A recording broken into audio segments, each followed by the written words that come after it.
In a world where we communicate with thumbs instead of pens, one ancient art is on the verge of extinction: the handwritten letter.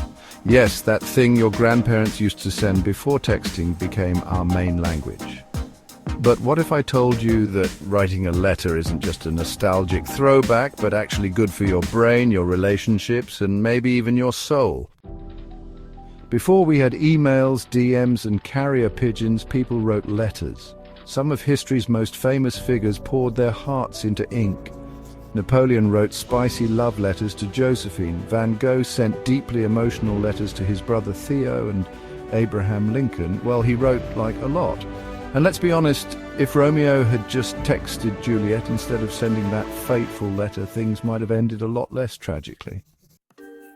Okay, so writing letters is historic, but is it actually better than typing? Science says yes. Studies show that handwriting boosts memory, creativity, and even helps with stress relief.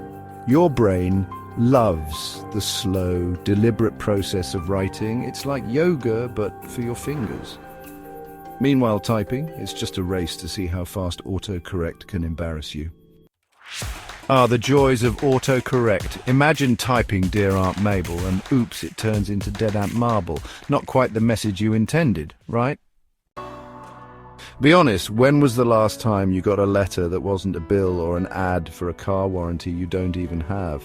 There's something magical about receiving a real letter. The texture of the paper, the personality of the handwriting, maybe even a wax seal if your friend is feeling extra dramatic.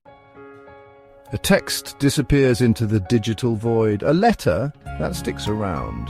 You can tuck it into a book, keep it in a box, or dramatically reread it like you're starring in a period drama. The simple joy of reading a letter.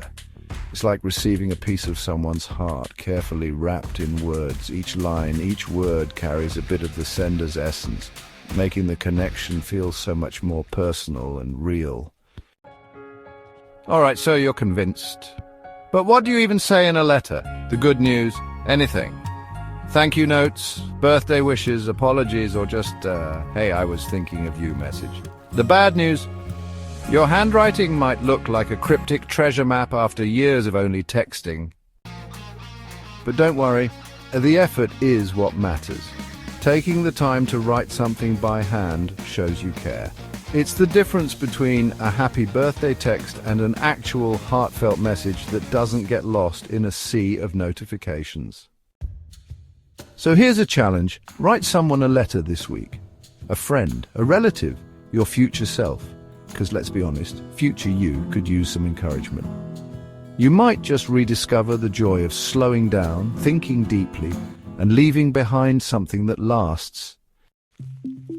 Have you ever received a letter that meant a lot to you? Tell us in the comments, and don't forget to like, share, and subscribe for more forgotten joys of life.